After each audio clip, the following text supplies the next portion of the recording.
Vamos a dar inicio a la conversación. Muchas gracias por su paciencia, muchas gracias también por estar aquí a la audiencia. Y bueno, quiero empezar agradeciendo a Humberto Moro por la invitación y también a Sonamaco por hacer posible la actividad. Y bueno, también obviamente ustedes, invitados participantes, por aceptar la invitación, por estar aquí, por su tiempo. Y bueno, antes de dar inicio a la conversación, me gustaría hablar muy brevemente de qué trata el proyecto de Human Learning. Es un grupo de estudio que iniciamos Roxana Fabius y yo hace 6 meses, en donde estamos discutiendo textos críticos para analizar la relación entre la estética y la tecnología.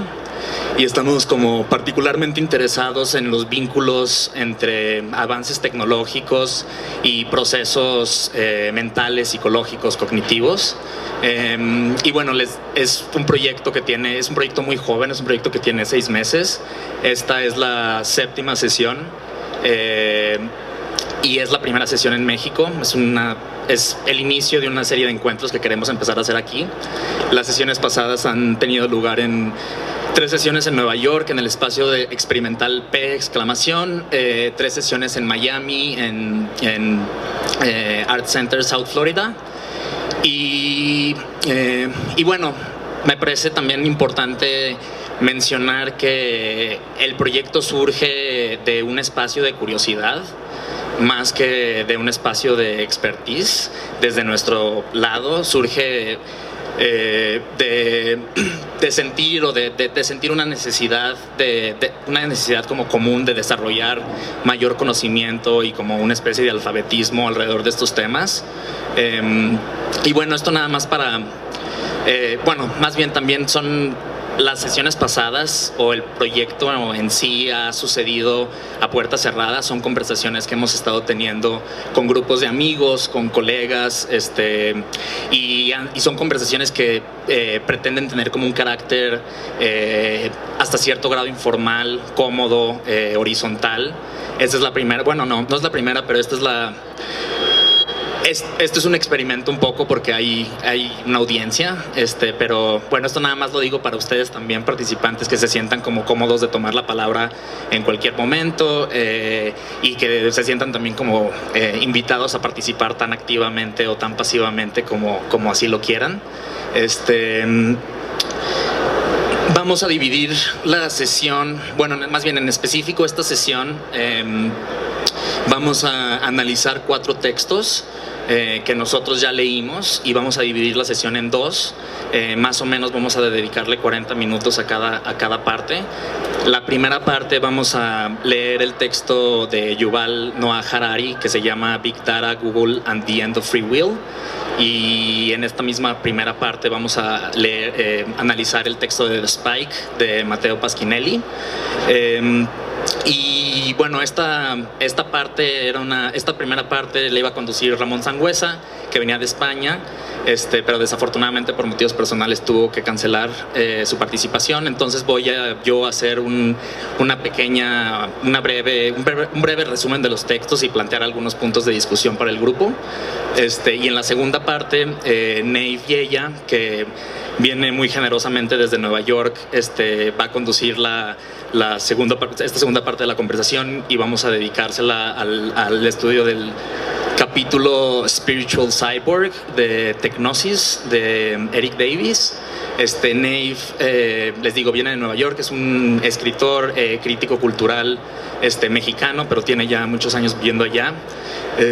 Escribe pues muchas cosas sobre las implicaciones como políticas y como psíquicas de la tecnología, y también teoría sobre la pornografía. Y bueno, estamos muy agradecidos con que estés aquí. ¿Qué más? ¿Qué más anuncios tengo? Bueno, creo que esos son todos mis anuncios. Y bueno, me gustaría invitarlos a ustedes, pasar el micro, pasar como la palabra, igual, y que digan su nombre y se presenten a lo mejor en un par de frases, que digan qué hacen. Y bueno, algunos de ustedes nos conocemos, algunos de nosotros, pero otros no, entonces creo que sería bueno también ir como calentando gargantas. Entonces, si les late, hacemos una vueltita de presentaciones. Sí, bueno, ¿Me oyen? Sí, perfecto. Hola, ¿qué tal? Mucho gusto. Yo soy Gisela Pérez de Hacha, soy abogada y periodista. Me especialicé en lo que tiene que ver con derechos humanos y tecnología, sobre todo libertad de expresión, privacidad y acceso a la información por el lado de cómo el copyright en Internet es una herramienta también de censura, ¿no? Yo me llamo Pablo Escoto y hago cine. Yo soy Eduardo Macusá y hago cine también. Y trato de enfocarme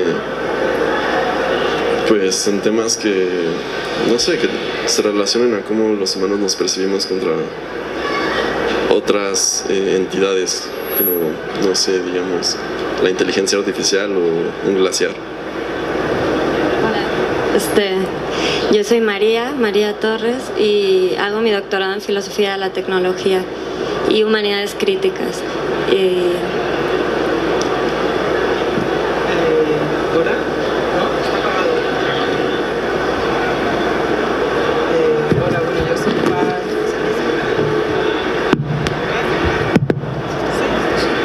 ¿Ya está tarde? Bueno, perdón. Yo soy Paz Sastre, soy profesora aquí en la UAM, en la Unidad Lerma, en el Departamento de Artes y Humanidades, y trabajo en estudios visuales, ahora mismo sobre todo dedicada a las arqueologías del acceso, formas de acceso, los open, todo abierto, do it yourself, nuevas formas de cooperativismo, Nueva York, así Trevor Soul's Platform Cooperativism, y en fin, eso es en lo que estoy trabajando más ahora. Bueno, Nate. Bueno, ok. Yo soy Nate Viella, muchas gracias por estar aquí, gracias por haberme invitado. Y como dijo Federico, escribo sobre tecnocultura y me he enfocado en la pornografía, la propaganda, la guerra y la tecnología. Bueno, desde el 95 tengo una columna dedicada a la cultura cibernética. Fue el primer espacio en un periódico mexicano, y bueno, desde también creo que 2000 o 99 escribí un primer libro sobre el tema, que es El cuerpo transformado, que habla acerca de los cyborgs en la realidad y en la ficción. Gracias.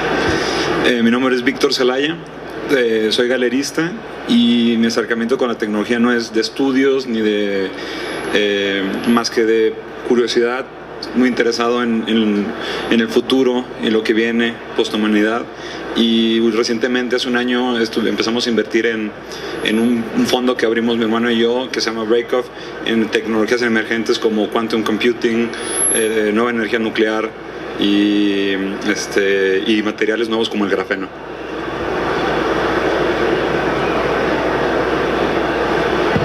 Hola, yo soy Humberto Moro, yo soy el curador de la sección de nuevas propuestas y de Sample, que es de la sección de la cual se desprende esta conversación. Muchas gracias a todos por estar aquí, gracias a Federico, a Roxana, a Neif, que estuvieron invirtiendo mucho tiempo y trabajando desde hace varios meses para organizar esta conversación. La premisa curatorial de nuevas propuestas precisamente aboga por el tipo de intercambios más suaves que están al margen de las transacciones comerciales de la feria, y para mí era muy importante subvertir el orden de este espacio de conferencias, que es muy claro desde la forma de cambiar la conversación al piso y hacer que realmente esto se vuelva no un centro jerárquico de distribución de la información, sino un centro de reflexión circular en donde la información circule de otra forma. Creo que esto apuntala el trabajo que se ha hecho con las galerías y con los artistas, y nada, les agradezco mucho a todos los participantes que se tomaron el tiempo de leer estos textos y de generar estas reflexiones que se van a compartir hoy, y los invito a todo el público que está aquí a que puedan investigar un poco más sobre quiénes son las personas que están hablando acá, y el día de hoy tienen la oportunidad de contactar con ellos después de la plática, etcétera. Muchas gracias. Bueno, voy a pasar a hacer este repaso de los dos primeros textos y les digo, vamos a dedicarle más o menos 40 minutos a esa conversación. Voy a plantear algunos puntos de discusión, tengo algunas preguntas, pero bueno, todos siéntanse, sí, bienvenidos a interrumpir, a levantar preguntas, etcétera, ¿no? Y después vamos a pasar a la segunda parte en el estudio del texto de Tecnosis con Nave. Bueno, el texto de Big Data, Google and the End of Free Will de Yuval Noah Harari describe una transición de autoridad dentro de las normas humanas, una transición que recorre... O sea, una transición, sí, que recorre este recorrido entre que va de la religión a la humanidad, a lo tecnológico, y explica que conforme colectamos y generamos información en forma de datos, las tecnologías que son capaces de procesar esos datos son y serán cada vez más capaces de tomar decisiones por los humanos que nosotros mismos, ¿no? Entonces esta transferencia de autoridad de alguna manera o de muchas maneras se equipara con procesos de fe espiritual, con procesos religiosos, en el sentido en el que empezamos a depositarle muchísima confianza a entidades, a sistemas externos, a sistemas no humanos. Y bueno, el texto distingue entre el humanismo y los humanistas, el dataísmo y los dataístas, y explica que los humanistas o el humanismo consiste en tomar decisiones a través de depositar confianza en la intuición emocional, ya que esta es como un resultado pues a final de cuentas de la selección natural, y la selección natural como el resultado también como del conocimiento empírico a través de los siglos, ¿no? Y los dataístas, en contraste, delegan esta confianza o esta autoridad a las tecnologías, y básicamente a las tecnologías que aglomeran información, ¿no? Datos, al Big Data. Por un lado, obviamente, esta transferencia de autoridad presenta oportunidades esperanzadoras y muchos beneficios para la humanidad, por ejemplo, en términos médicos, ¿no? Ponía esos ejemplos el autor, pero también, obviamente, que representa una pérdida de la autonomía en la humanidad, y bueno, y también una reducción de la libertad del individuo, ¿no? Y bueno, me gustaría que en esa línea como que compartiéramos o reflexionáramos qué procesos sociales, qué procesos cívicos, qué procesos políticos estamos dispuestos, por ejemplo, a negociar con el orden computacional, qué procesos consideramos que deben de seguir siendo gobernados por lo humano, etcétera. El texto no hace realmente un juicio moral, y tampoco analiza las motivaciones, ¿no? De las motivaciones de las entidades detrás de estas tecnologías o de los ejemplos que pone, ¿no? Entonces, por ejemplo, Google, todos sabemos que es una compañía, ¿no? Es una entidad privada, que obviamente tiene pues su infraestructura, por ejemplo, pues está completamente diseñada para generar ganancias, ¿no? Y la relación que tiene con sus usuarios es de carácter económico, ¿no? Entonces, por ejemplo, dentro de la lógica dataísta, como qué procesos se deberían de generar para regular estas relaciones y evitar, no sé, posibles conflictos de interés, ¿no?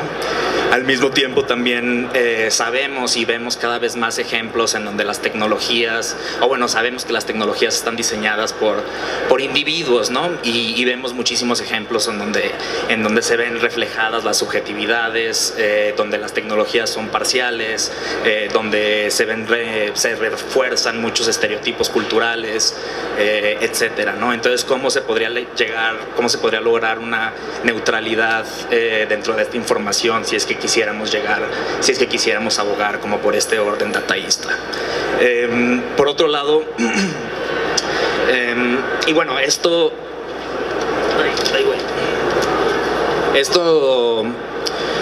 voy a transicionar al segundo texto, en donde Matteo Pasquinelli habla, más bien, sí, argumenta como puntos de resistencia en contra de estos procesos o patrones computacionales, ¿no?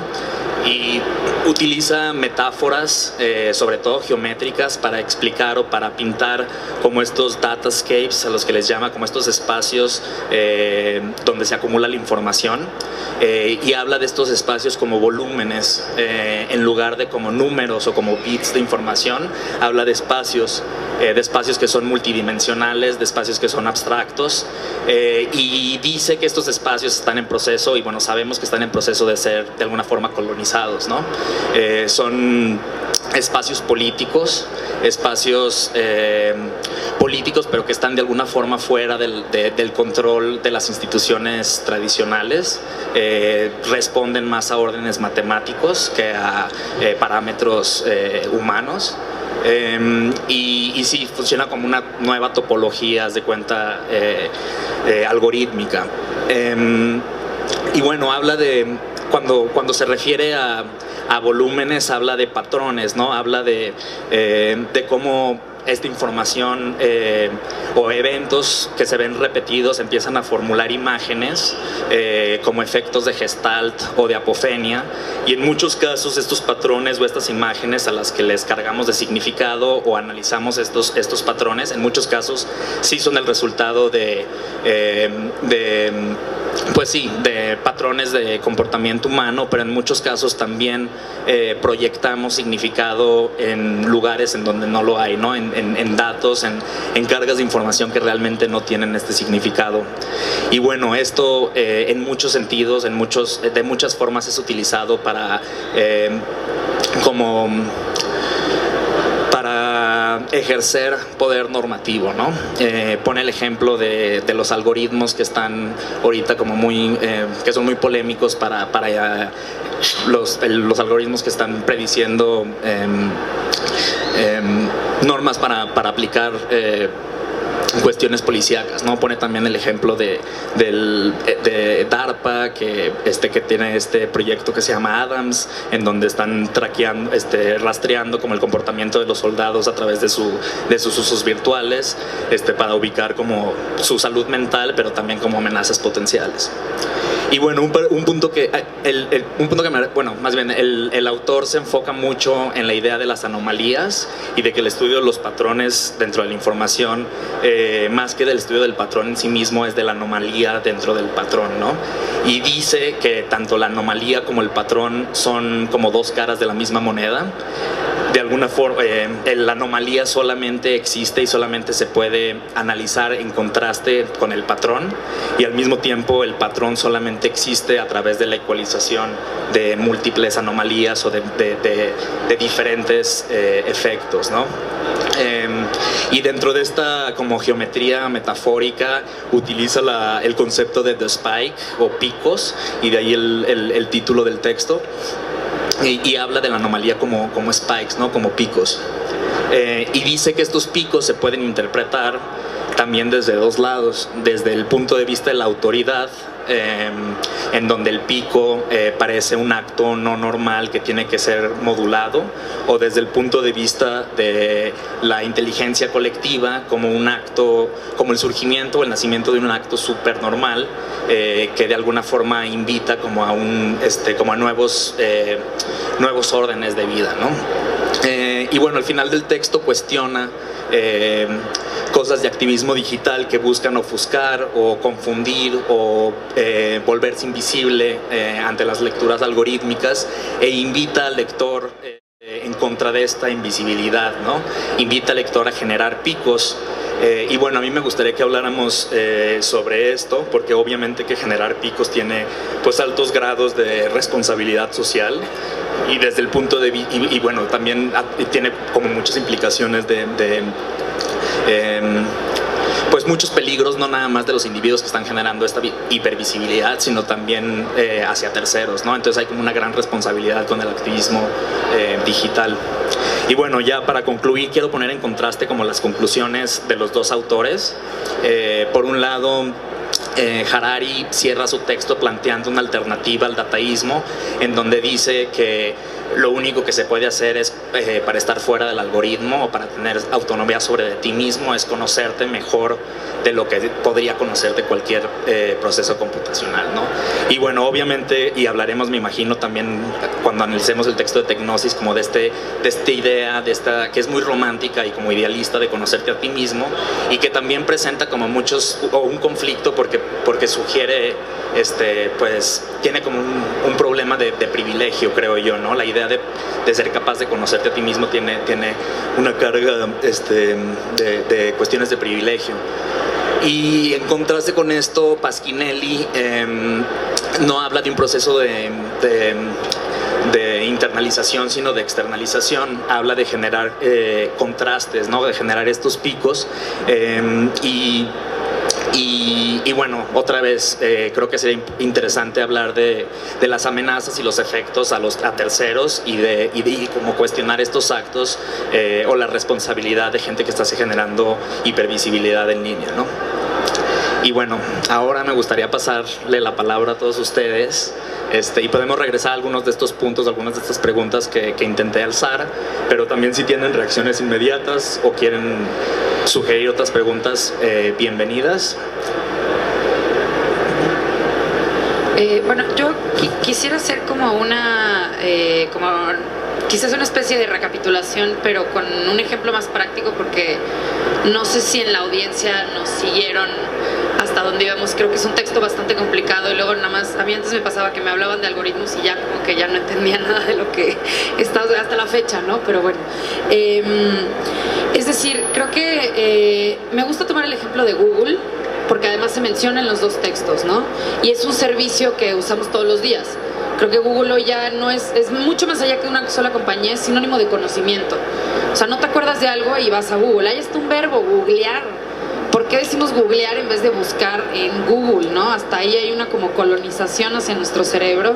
Pero bueno, el punto y lo que me llama mucho la atención es cómo empezamos a hablar de esquemas de memoria y de pensamiento que exceden a nuestra propia humanidad. Google, todo lo que haces lo rastrea en la red y por eso te da resultados personalizados, ¿cierto? Es decir, si nosotros 10 ahorita o nosotros 20 buscamos lo mismo, nos van a salir resultados distintos, porque Google tiene toda la vida rastreando lo que hacemos y sabe qué es lo que nos va a generar más interés sobre otras cosas, y eso lo intenta poner primero en los resultados de búsqueda. Por eso cuando usamos otros buscadores no son tan buenos, porque no personalizan los resultados de esta forma. Esto contribuye a que Google sea un monopolio de facto. Tienen nada más en Europa el 87% del mercado de buscadores en internet, y cuando usamos otro buscador como que no tiene mucho sentido. Entonces la pregunta aquí es, ¿qué pasa con todos estos datos que Google tiene sobre mí? Que uno, yo no sé qué están recopilando. Dos, no sé para qué lo están usando y de qué forma, de manera que me pongan ciertos resultados por encima de otros. ¿Cómo saben qué es lo que me gusta y qué no? Y aquí también empezamos entonces a hablar los picos a los que se estaba refiriendo Fede. En uno de los textos hablan de los drones y cómo todos nosotros, imagínense que todo este mundo alterno de Google y los datos, todos nosotros tenemos un doppelganger de data digital, ¿cierto?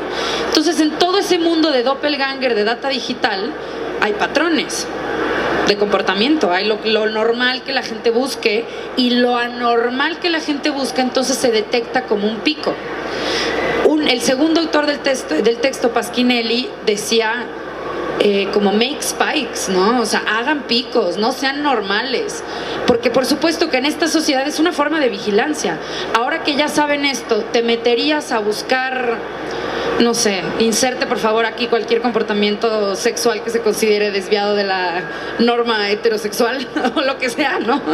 ¿Te meterías a buscar ese tipo de pornografía a las 3 de la mañana? Tal vez no, si sabes que te están vigilando de esta forma, ¿cierto? O tal vez sí. Entonces lo que este autor dice es hazlo. Pone un ejemplo muy interesante que es con los drones. Los drones de Obama, por cierto, que ahorita se fue, todo el mundo le aplaudimos, pero Obama también estuvo muy cañón en muchas cosas, y su política de drones fue absolutamente brutal. Los drones detectaban ciertos picos de comportamiento y confundía reuniones de terroristas con bodas. Pues ¿por qué? Porque es un dron? O sea, nada más está viendo un pico, es decir, una reunión en un lugar en guerra donde la gente no se reúne y dice, aquí tengo que bombardear, causando muertes de muchos civiles. Cierro nada más aquí como para regresar a esta reflexión, es decir, entre el dataísmo que propone Noah Harari, que es esta fe ciega en los algoritmos, regreso a Google, nadie cuestiona lo que Google te muestra como búsqueda.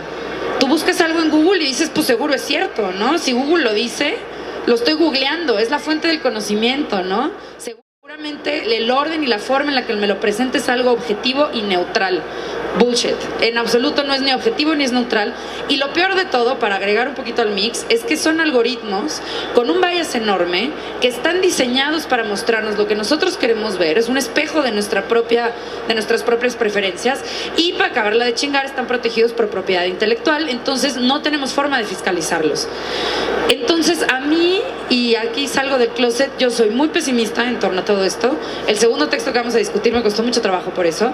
Porque entre el dataísmo y la fe ciega en los algoritmos y el que no los puedo fiscalizar y el que me conocen, pues más que yo misma tal vez, y de ahí la propuesta de Harari de conocernos mejor, entonces, y bueno, no, y la memoria, Google tiene un esquema de memoria perpetua, nada se olvida. Yo lo que hice hace 4 años, protesté desnuda, y ahorita me buscas y es lo primero que sale hasta arriba, a pesar de que soy abogada, escribo papers, bla, bla, bla, bla, no, al algoritmo le vale.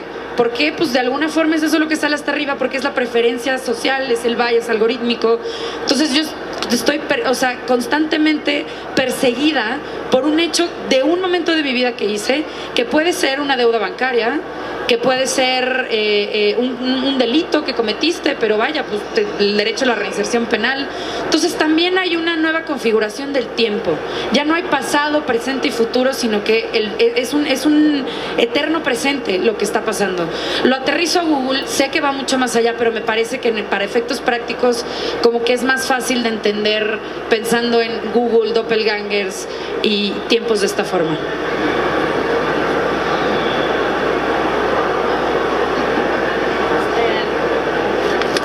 Bueno, a mí me gustaría, antes de entrar en esta discusión, ¿no?, de qué es lo que pasa con todos esos datos, ¿no?, me gustaría regresar un poquito y empezar cuestionando uno de los presupuestos de estos dos textos, que creo que es problemático en algunos sentidos. Y esta es la cuestión precisamente de separar lo tecnológico de lo humano, ¿no? O sea, de hecho, antes, cuando has resumido el primero de los textos, hablabas de sistemas externos, no humanos. Entonces me gustaría que cuestionásemos primero, bueno, quiero decir, o por lo menos plantear la pregunta, ¿no? O sea, ¿cómo entendemos la tecnología como algo que de alguna forma no forma parte de nosotros o constituye una exterioridad? Yo creo, al contrario, que lo humano es constitutivamente técnico. Es decir, básicamente la historia de la humanidad, no me gusta plantearlo en esos términos, pero de alguna forma ha pasado por una constante externalización de la memoria, del pensamiento al final, y de muchas otras funciones, ¿no?, a través de la técnica. Entonces, ¿hasta qué punto podemos separar y pensar en esta cuestión del dataísmo como un poder externo, casi una deidad, ¿no?, que de alguna manera está gobernando lo humano, ¿no? Y también esta cuestión de qué es tener el control realmente sobre lo técnico, ¿no? O sea, de hecho, Donna Haraway plantea en uno de sus famosísimos textos precisamente esta idea de como la cuarta herida narcisista que sucede, ¿no?, después de la copernicana, la darwiniana, la freudiana.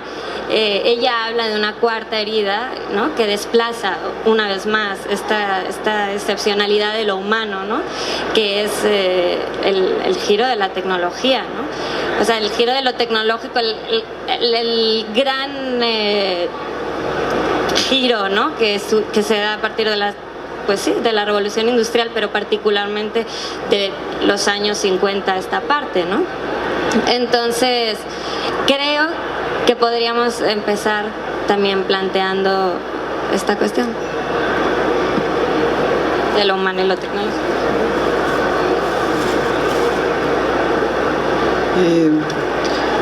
Bueno, yo ahí añadiría ver la historia de la información como control, porque parece que la sociedad de la información se vende como algo nuevo, como una revolución, como un cambio radical frente a todo lo que había en el PAC, ¿no? Todo lo que ha venido antes. Y la verdad es que, por ejemplo, todo este sistema de control de datos es muy similar a los sistemas de control burocráticos del siglo XIX, que a veces queda siento que siento que está un poco fuera del horizonte del debate a veces, que quizás es volver a un debate mucho más clásico de quiénes son los dueños de los medios de producción, ¿no?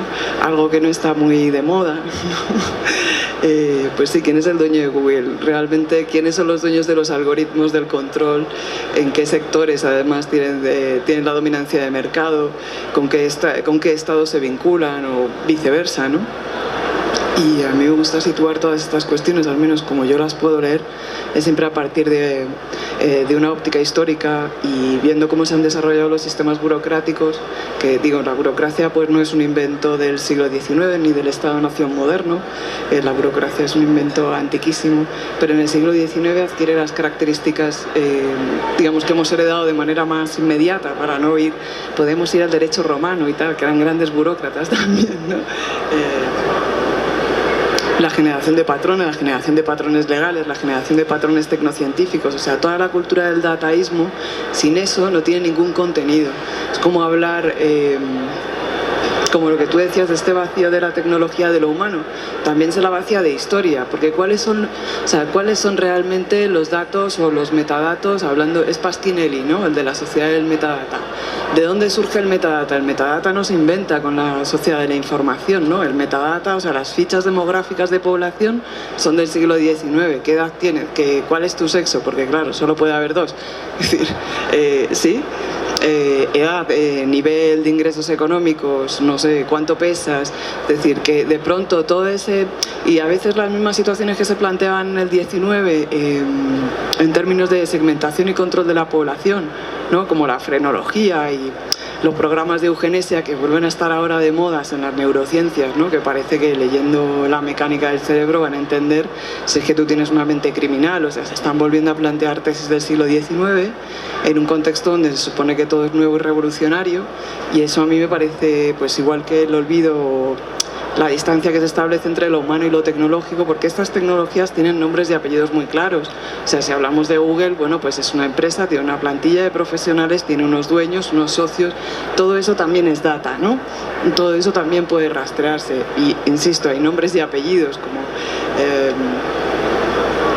o sea, que pareciera que a veces el nivel de discurso es muy abstracto y muy futurista, ¿no? Y de pronto yo lo que siento es que todo resulta bastante rancio, aunque sea muy impactante y muy sorprendente lo que vas viendo día a día, también hay un cierto olor retro a los sistemas de control vía información del siglo, al menos del siglo XIX en adelante, ¿no? Pero siempre puedes retrotraer esa historia mucho más y ver cuál es la configuración contemporánea de esos antiguos juegos de poder que ahora pasan por el algoritmo, por el software y la informática. Pero vamos, que las bases de datos no las inventa la informática, los sistemas de control de población no los inventa la informática, y finalmente... para mí ahora mismo, que siempre he venido de un horizonte más anarquista, el problema está en la crisis del Estado, ¿no? Porque si eso antes lo hacía el Estado, ahora lo hace Google y ahora lo hacen empresas sobre las cuales todavía tienes menos control que el que tenías ya como ciudadano de un Estado-nación moderno, ¿no? Donde se supone que el Estado te representa, se supone, sabemos que esto es más un ideal que una realidad, pero bueno, incluso este último mecanismo, frágil mecanismo de respuesta de la ciudadanía se ha perdido. no sé si por aquí, o La abogada o Los cineastas. Y bueno, Donna Haraway, por supuesto, o sea, yo leía, digo, no he terminado el texto de Tecnosis, pero cuando he empezado a leerlo solo podía pensar en Donna Haraway y cómo se puede olvidar el trabajo fundamental acerca del cyborg que ha hecho Donna Haraway. O sea, el cuerpo de las mujeres ha sido siempre un cuerpo cyborg, por lo menos desde el Estado-Nación moderno y la asociación del poder con la tecnociencia. El cuerpo de las mujeres es un cuerpo científica y tecnológicamente arreglado, no es ninguna novedad, y eso también es una herramienta de control y de las formas de poder, y yo justo veía como en esos pensamientos principalmente el primer texto, de cómo hablaba como que exhaustiva de la subjetividad, y entonces como si se pueden hacer representaciones exhaustivas de la subjetividad, entonces puede que Google sepa quién es tu pareja, cómo representar, y que todos podemos como generar un mapa completamente exhaustivo. A mí